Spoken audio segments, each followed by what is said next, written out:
Hey everyone, this is Mike from Express Counseling. Today I want to talk a little bit about bringing kind of positive psychology, optimism, resilience, grit into the educational system. Uh, one of the things that we've noticed because of this whole crisis situation that we're under is a lot of people are really having a tough time. Um, well, I think this was entirely predictable. Not the particular situation that we're under, but many kids are reaching adulthood unprepared for how to deal with the adversities of life.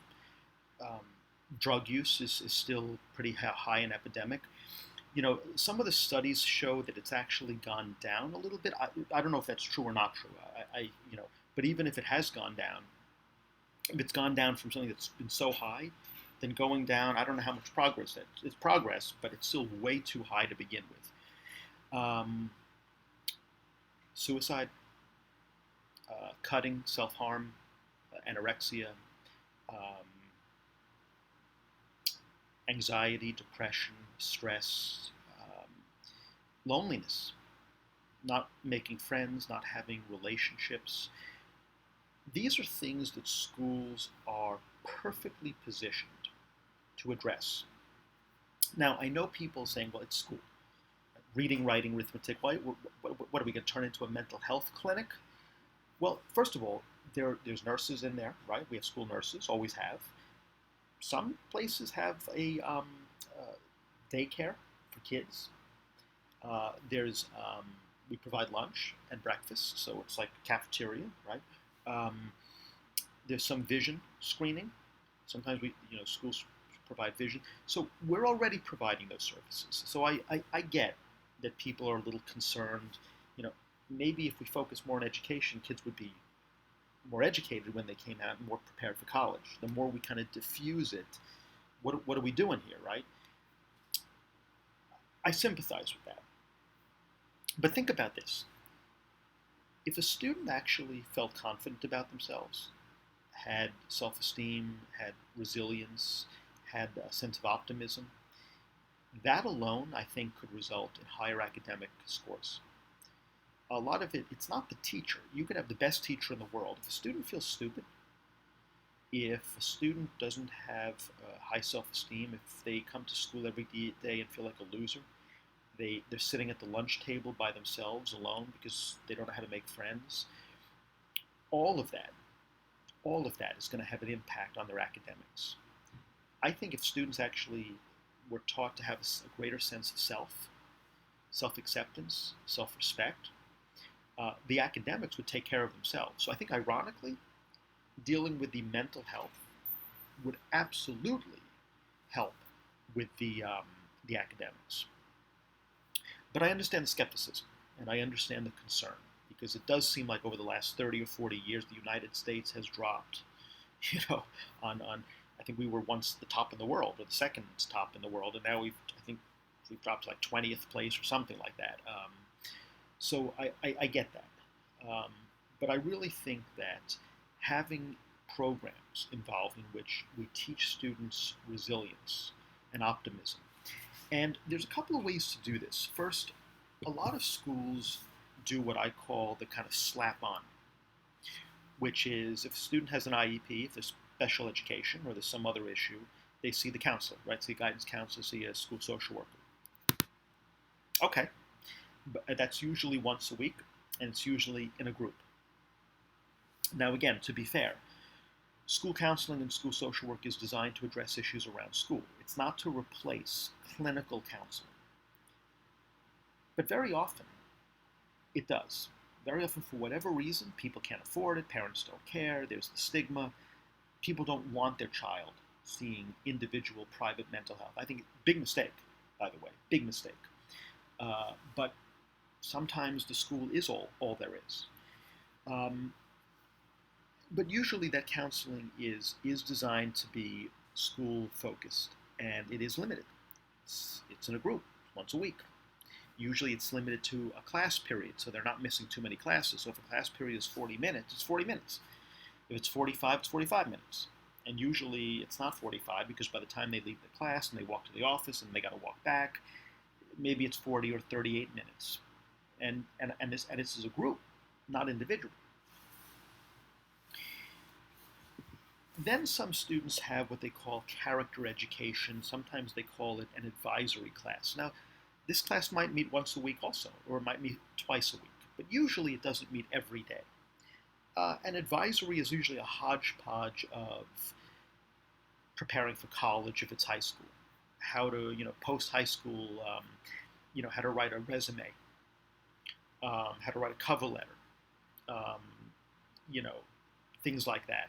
Um, it could be things like study skills, um, but it is a hodgepodge, a collection of other things. And sometimes this is where they throw it into, right? It's character education, anti-bullying, anti-harassment, anti-drug. And again, it's meeting for a class period once a week with 10, 15, 20 students. I just don't see how significant change is going to be gotten from that. Now, a lot of people say, but it's not a mental health clinic, it's a school, that's the whole point. My response would be to that, well, then why have it in the first place? Why even have advisory? Why even have counsel? I mean, if it's not going to be, if you're not doing it right, why are we doing it? If we're not going to get the results, if once a week for 38 or 40 minutes isn't going to do it, then why are we doing it? If we're going to do it, then let's do it, right? And this is kids. And as I said earlier, I think that if you improve mental health, you will improve academics. I don't think it's either or, but again, and I'm going to repeat this, I've repeated it several times, I'll repeat it again. I understand. It's a school, right? We're here to learn, right? Math, science, social studies, I get it. But I do think that that might be a little short-sighted, and I would just ask you to be a little bit more open-minded about it. Now, a more long-lasting way, and I actually wrote a book about this called Choosing to Succeed. It's a self-published book. It's a booklet. It's like 30 pages or so. It's on Kindle. It's on Amazon. Um, and the idea is to incorporate the ideas of optimism and resilience into individual lessons. So it's not that you can't have an advisory or guidance counseling or school social work, but those are once or twice a week for a group for 40 minutes. If each teacher incorporated concepts that developed optimism and resilience into their lessons, then you have it every day, all day, every period. Now, let me give you an example. I teach history. So let's say I was teaching global history, 10th grade. And in 10th grade, you talk about the French Revolution. Well, in teaching about Napoleon, you're teaching all the history about it, right? The war in Russia, Waterloo, all that good stuff. Okay. But while you're doing that, there's a picture of Napoleon when he first comes to power. He's on his horse. He's got his hand up in the air. He's rearing back on his horse. And you can ask a student, how is Napoleon feeling in that image? What do you imagine he's feeling? Oh, confident, happy, thrilled, maybe arrogant, whatever. Okay. And then you ask, what do you imagine he's thinking to feel that way? Oh, I'm the best. I'm great. I can do anything. Oh, okay. So he's thinking those things, and he's feeling confident and happy and good. Okay. And that you don't have to hit them over the head with it. This is cognitive behavioral therapy. Thoughts impact feelings. Then you show a picture of Napoleon after the defeat at Russia. He's slumped in a chair, utterly defeated. And you ask students, what do you imagine he's feeling now? Depressed, down, maybe suicidal. And then you say, well, what do you imagine he's thinking? I'm a loser. I'm a failure. I'm no good. So he thinks those things and he's feeling bad. But in the other one, he thought these things and he's feeling good. That is just a very quick example of how you can incorporate cognitive behavioral techniques into a curriculum in a relatively seamless way. You don't have to like change the whole curriculum. You just have to maybe tweak it, maybe just a little bit. Romeo and Juliet. Romeo is pining away for Rosalind at the beginning of the story. What is he saying to himself? What is he thinking? How is he feeling? Well, his thoughts are, I'll never find anyone. She hates me. I'm a loser, right? And we can imagine he's thinking that. And his behavior is just pining away until he meets Juliet. Then you never hear of Rosalind again, right? Doesn't that happen, though, in real life, right? You're pining away over a lost relationship until you get into a new relationship. And then you kind of forget about it, right? Um, Maybe math. Math is like, how do you have an example of math? Well, you could just use the student. How many of you feel good about math? Oh, I don't feel good. No, you don't feel good about math. You feel scared, anxious, anxiety, depressed. Well, what do you think about your ability to do math? Oh, I can't do math. I'm bad at math. Oh, so you think you're bad at math and you feel bad. Oh, okay. So you see, so you can incorporate concepts that can build optimism. When you teach kids what you think impacts how you feel, very, very powerful. And you're not doing it once or twice a week in advisory. You're not doing it once a week in a group therapy session. You're doing it every single day in every single class in a way that is seamless. It's not planted on top. It's integrated in a way that's organic and relatively natural. Maybe it boasts a little tweaking to your lesson plan. I think this is essential. Imagine kids grew up their whole life, from the time they entered school,